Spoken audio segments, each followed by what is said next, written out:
My name is Zion, and I'm a member of the Galan independence movement. As an activist promoting the independence of Galan, the question that I was asked the most was this: where is Galan? What's the people like? And what's the land like? And usually I will answer to them like this. I said, Galan is a land just north of Cantonia and west of Shanghai. We have thousands of mountains, and we have thousands of years of history, and hence we have thousands and thousands of good stories. The stories about the brave Highlanders resisting massive invading lowland imperial armies, and we fight to our last man. Those stories greatly resemble the resistance of all the Highlanders, like Dagestan or Chechnya, where they fight against the Russian forces.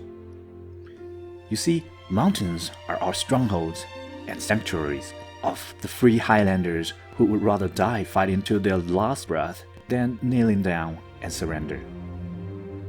To better illustrate what the land is like and what the mountains are like, I will tell you a little story. The year was 1949, and one of the last leaders of our guerrilla fighters in Komland, Xiugabi, facing hundreds and thousands of People Liberation Army of the Communist Party, who swarmed across the Yangtze River, armed with the latest Soviet arms. But he was not wavering. Instead, he made such a statement. He said, even though PLA got thousands of soldiers, we got thousands of mountains. And then he kept fighting to his last stand. This is what mountains means to us. And what is the people like in Galan? Here's another story. The same year, 1949, one of the many militia leaders in Galan, General Wong Zung, he faced another dilemma. His hometown in Du is a mountainous county in Galan that is even smaller in size than a city like Shanghai. And his hometown was just recently drafted by the Chinese nationalists who were in charge of the government at that time. Tens of thousands of young men were forcefully mobilized and removed from Galan. Yes, the Chinese nationalists didn't even have the guts to let our youngsters defend our own hometown. No, they have to draft our boys everywhere in Galan and take them to Taiwan, where they would fight and die as an outlander for all their lives in a war that wasn't even theirs. But that also presented the choice. After all, CCP was soon to come, and this time, like I just mentioned, with weapons funded by the Soviet Union able to eradicate each and every resistance force south of Yangtze. Chinese nationalist officers and bureaucrats, they flooded Taiwan since they had lost the will to fight and were willing to do anything just to survive. And who can blame them? After all, it's only human nature. But what would General Wong do? What would he choose? He could just flee like others, but then no one could ever defend his hometown. So he chose to stay and organize those several hundreds of young men who were the only ones left to fight. And the people of the county followed him. Within months, they built a fort in the mountain just like our ancestors did. They even relocated factories, hospitals, and power plants to the mountain, confident that they could last longer. And General Wong then said the famous quote, "If this mountain stands, the whole Galan stands."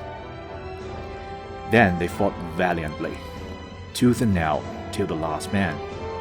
The Cuiwei mountain that kept our ancestors safe from the Chinese empires could not stop CCP again.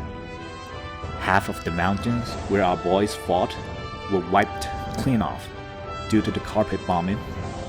Hundreds died that day. Many more were murdered later, General Wong included. Not many of them broke through the siege and fought in the forest for another 2 years, till 1951. This valiant defeat was just one of the many heroic resistance during the anti-communist war of Galan.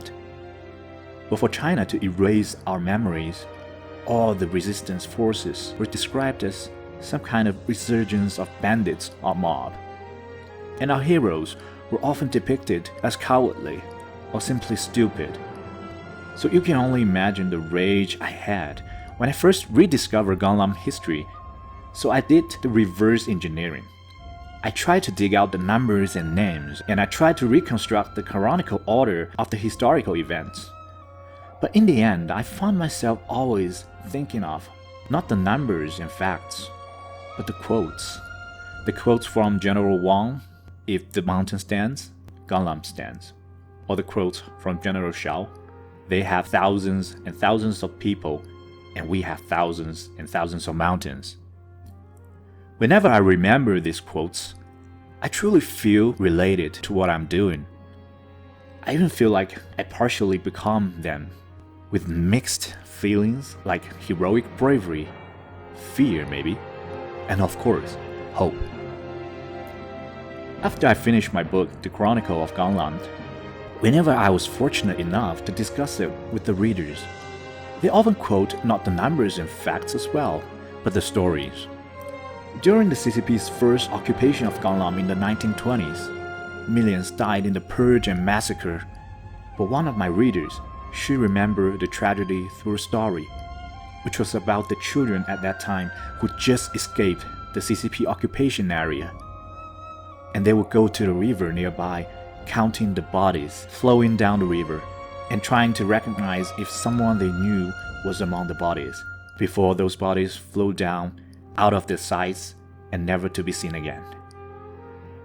And another reader mentioned that he had never thought of Galan people, his people, to be brave until he read the story about the famous Fengteng uprising, which just happened only 2 decades ago. He mentioned not the influence or the importance of such an event, but just the details. He said to me, "Man, we buried those communists, and I never felt so proud before." So that summarized my topic today. For the past years, I gradually learned that people, especially those who almost forgot the stories of their ancestors, or the fact that the stories of theirs even exist, people like this, people like us, we need not the explanation of the economical benefit of being independent, or the best interest in dealing with international affairs, or the ancient pride of the historical dynasties we had. No, not that. We need stories.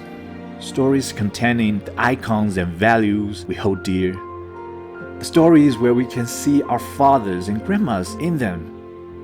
And I just wish that more storytellers would emerge, telling the tales that were long buried by this evil empire, China and Russia. Those 2 towers of Babels, those 2 man-made massive idols, formatting people they conquered to an entity with just a singular language and a singular history and a singular narrative. I wish we can come out, we can stand out to fight those, for our stories to be passed on to our next generations, to be heard by the world. Those 2 empires must fall.